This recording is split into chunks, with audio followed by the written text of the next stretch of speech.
Ver bana.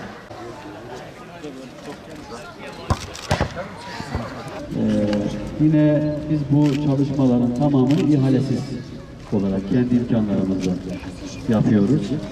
Oyun grupları, kamelyaları, bankları ve piknik masalarını kendimiz üretiyoruz. Maliyetleri de düşürerek bu şekilde ilçemize 36 yeşil alan park ve 51 tane de çocuk oyun parkı. İşte devletin imkanlarının bu millete hizmet olarak nasıl döndüğünün bugün hep birlikte şahidi oluyoruz. Evet, açıyoruz bakalım. Hadi bakayım. Ya Allah, Bismillah. Hayırlı uğurlu olsun. Evet. Geçtiniz mi? Evet. Parklarına doldu oynayacağız. Zarar vermeyin.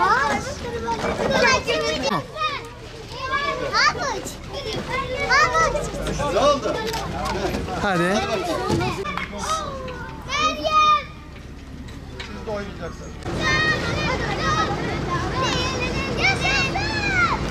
Aynı zamanda iki köyümüzü de ziyaret ederek yine İl Özel İdaremiz kanalıyla o köylerimizde yapılan hizmetleri de yine yerinde görme fırsatını bulduk. Biz tekrar hayırlı uğurlu olsun diyoruz. Evet. Ya Allah bismillah.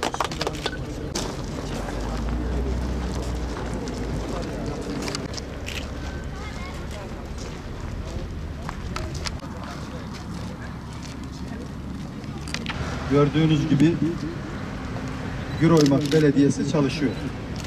Çalışınca da oluyor. Sabahtan beri malumunuz spor alanları, park alanları ve eğitim alanları ile ilgili açılışları yaptık. Şimdi de Güroymak vatandaşlarımızın, daha da genelde buraya Bitlis'ten, Tatvan'dan da vatandaşlarımızın çok rahat geleceği 150 dönüm alan üzerine kurulu olan bu mesire alanının açılışını inşallah hep birlikte gerçekleştireceğiz.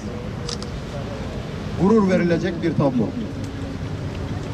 Güroymak ilçesi 32 yıllık ilçe olduğundan beri görmediği hizmetleri 2 yıldır kaymakamımız ve belediye başkanımız sayesinde görüyoruz.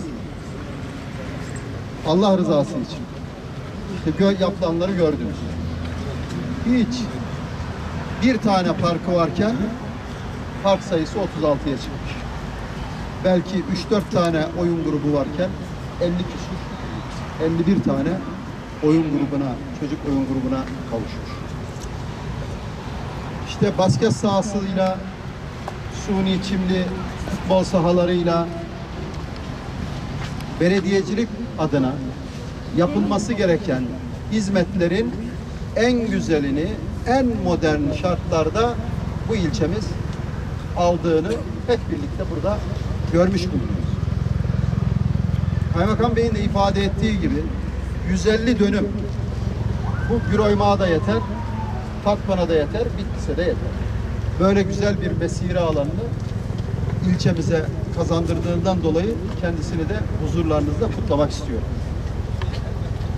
Hep söylüyoruz. Devletin işte sağlamış olduğu bu imkanları bu millete hizmet noktasında nelerin olduğuna hep birlikte de şahit oluyoruz ayrıca. Allah'a şükürler olsun. Bakın kadınıyla erkeğiyle toplumun her kesimi adeta nefes alacağı ilçemizin bitişiğinde böyle güzel bir alanı böyle güzel bir alan ilçemize kazandırılmış, milletimize, halkımıza kazandırılmış, vatandaşımız nefes alacağı, vakit geçireceği, eğleneceği böyle güzel bir hizmet ilçemize kazandırılmış oldu. Evet. Ya Allah bismillah. Hayırlı uğurlu olsun arkadaşlar.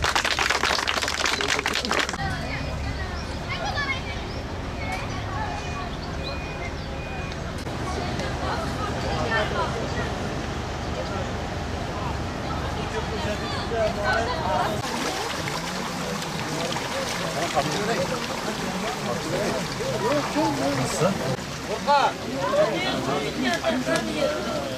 Çizem ya sen de.